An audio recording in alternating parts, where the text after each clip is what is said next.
नमस्कार दोस्तों, एस्ट्रोबिलीफ एस्ट्रोलॉजी में आपका स्वागत है। मैं विवेक दुबे। तो दोस्तों आज हम बात करेंगे मंगल के बारे में। रिसेंटली मैंने दोस्तों मंगल पे एक वीडियो दिया था कि मंगल को चार्ट में कैसे देखना है। तो कुछ टॉपिक्स जो छूट गए थे, जैसे कि मांगलिक योग बहुत ज़्यादा जो प्रचलित है उसके बारे में आज मैं थोड़ा सा मैं कुछ रोशनी डालूंगा मेरे साइड से। और जो भी जो उस वीडियो में था थोड़ा सा मैं आपको इन शॉर्ट समझा दूंगा ताकि आपको समझने में आसानी हो। तो दोस्तों वीडियो को आगे बढ़ाने से पहले एक छोटा सा आपसे निवेदन है कि अगर आपने मेरे इंस्टाग्राम प्रोफाइल पे विजिट नहीं किया तो लिंक मैंने डिस्क्रिप्शन में दे रखी है, एक बार ज़रूर विजिट कीजिएगा। एस्ट्रोलॉजी से रिलेटेड काफ़ी अच्छे इंटरेस्टिंग पोस्ट आपको वहाँ पे मिलेंगे। और साथ ही साथ अगर आपके लाइफ के जो अदर टॉपिक्स हैं जैसे मैरिज लाइफ और जैसे कि ये प्लैनेट की है, जैसे कि आप मार्स का वीडियो है या फिर जुपिटर मर्कुरी, इन सब के रिलेटेड वीडियोस देखना चाहते हैं, आई नोटिफिकेशन मैंने ऑलरेडी बटन दे रखा है। और जैसे कि प्रॉपर्टी वेल्थ इनसे रिलेटेड वीडियोस आपको मेरे चैनल में मिल जाएंगे, आप उसे चेक कर सकते हैं। तो दोस्तों टॉपिक पे आता हूँ।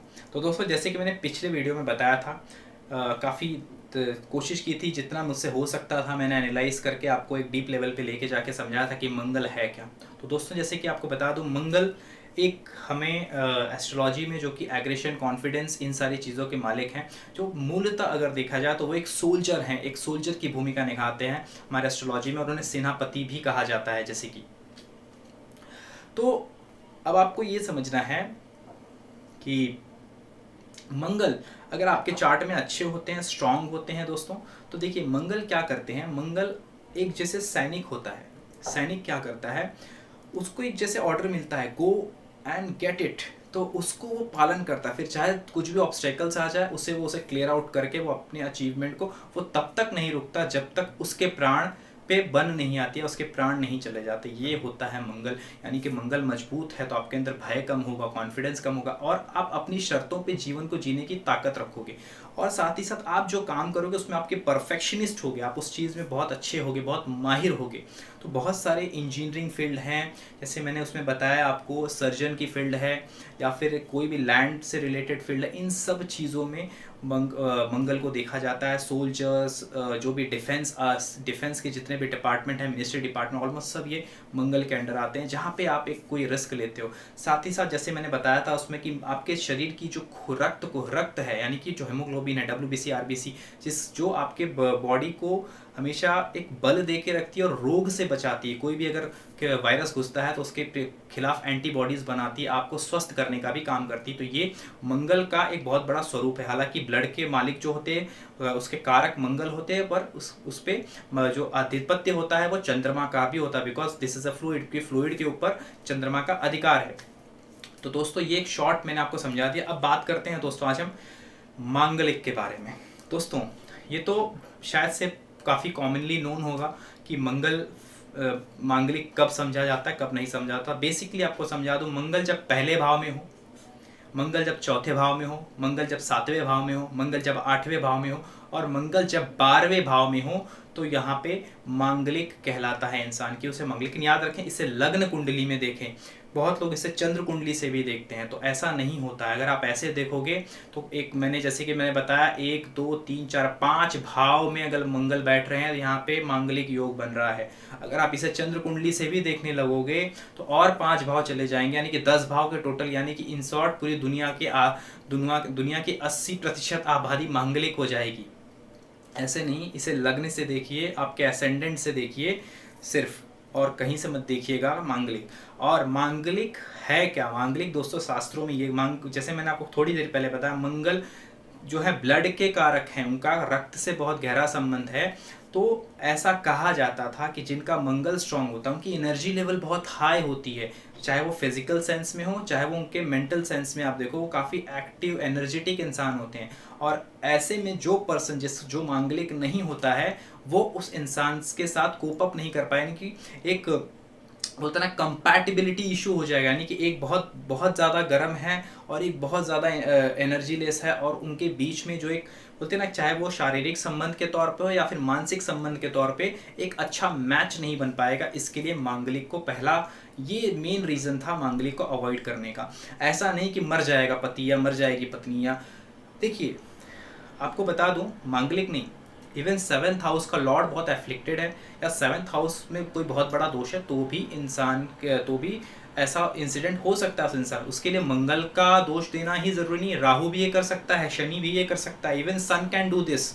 ऐसा नहीं है कि मंगल ही दोष पैदा करता है। मंगल को एक बोलते ना एक ज़्यादा ही कुछ पुटअप कर दिया गया इस चीज़ के लिए। और एक चीज़ आपको बता दूं, मंगल जब पहले भाव में होते हैं, मंगल की दृष्टि मात्र होने से आपका शादी का भाव खराब हो जाएगा। वो बहुत लोग आते हैं, उसे ये बोलते हैं मंगल देख रहा है सातवें भाव को, अब क्या होगा। ऐसा नहीं होता है, मंगल सातवें भाव को देखेगा तो इतनी जल्दी कोई प्रॉब्लम नहीं आ जाती।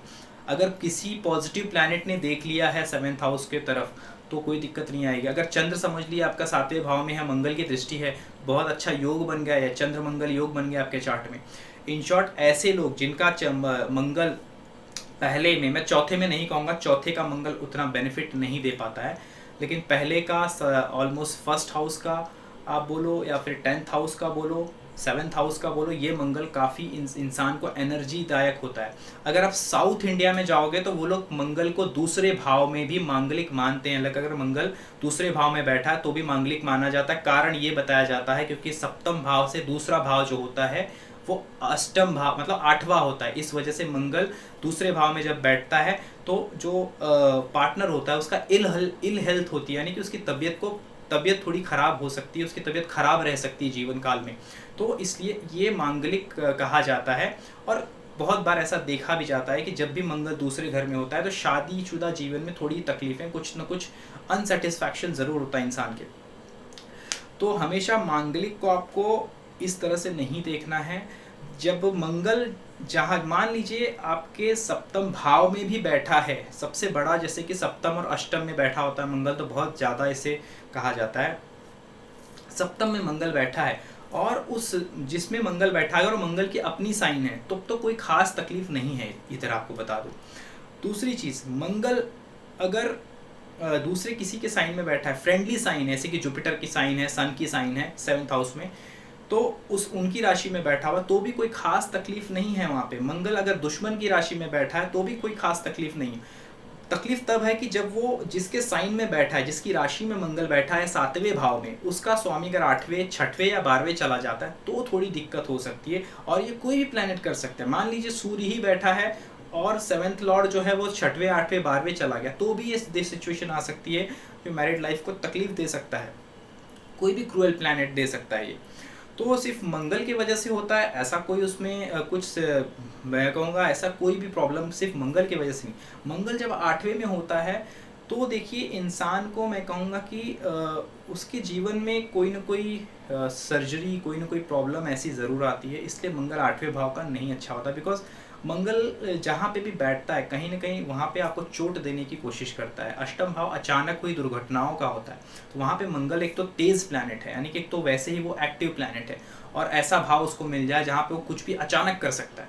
तो इसलिए वहाँ पे मंगल का होना थोड़ा सा बोलते हैं ना एक डिस्ट्रक्टिव हो सकता है, यानी कि भयानक हो सकता है। इसलिए उसको थोड़ा सा खराब भाव माना। मंगल जब 12वें भाव में होता है तो 8वीं दृष्टि, यानी कि 8वीं दृष्टि जो है मंगल की, जैसे कि मंगल की 3 दृष्टियां हैं। सप्तम जो सबके पास होती है, हर एक प्लैनेट के पास, विशेष दृष्टियां जो है मंगल की वो 4थी और 8वीं हैं। तो जब भी 12वें भाव में बैठेगा तो मंगल 8वीं दृष्टि से 7वें भाव को देखता है। तो यहाँ पे क्या सिचुएशन बनती है, मंगल 8वें भाव को देख रहा है लेकिन 8वें भाव से संबंध बना रहा है, लेकिन अगर वहाँ पे ऐसा नहीं है कि अगर 7th लॉर्ड जो है आपका सप्तम भाव का जो स्वामी है वो अगर ठीक ठाक पोजीशन पे है तो सिर्फ मंगल के देखने से खराब नहीं हो जाएगा, मांगलिक दोष की वजह से कुछ टूट नहीं जाएगा या फिर उसके पार्टनर को कुछ हो जाएगा, ऐसा नहीं होने वाला है। अगर 7th लॉर्ड अच्छे जगह पे प्लेस्ड है, वो 9th में है, 5th में है, 11th में है, फर्स्ट में है, किसी भी अच्छे स्थान पे बैठा हो या शुभ ग्रह या फिर 7th हाउस पे किसी जुपिटर की दृष्टि हो, वीनस की भी दृष्टि हो, तो ऐसे केस में कोई डरने की बात नहीं है। तो खाली आप सिर्फ मंगल को मत देखिए और भी सिचुएशंस को देख लीजिए आपके चार्ट में। सिर्फ मांगलिक होने से कोई शादी नहीं रुक जाती और आपके जीवन में सब कुछ उथल पुथल हो जाता है, ऐसा नहीं है। तो उसको ज़रूर ध्यान दीजिएगा दोस्तों। और मैंने और एक चीज़ जो छूट गई थी उस वीडियो में, राहु और मंगल का कॉम्बिनेशन, हालांकि मैंने राहु के वीडियो में ऑलरेडी बताया है।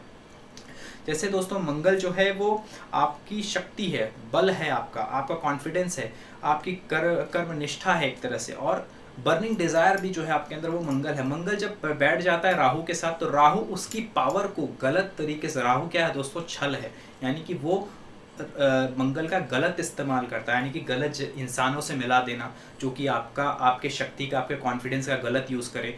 आप जीवन में अपने आप अपने पावर का, अपने कॉन्फिडेंस का सही यूटिलाइजेशन ही नहीं कर पाओ, यानी कि वहाँ पे बोल ही नहीं पाओ जहाँ पे आपको बोलना चाहिए था।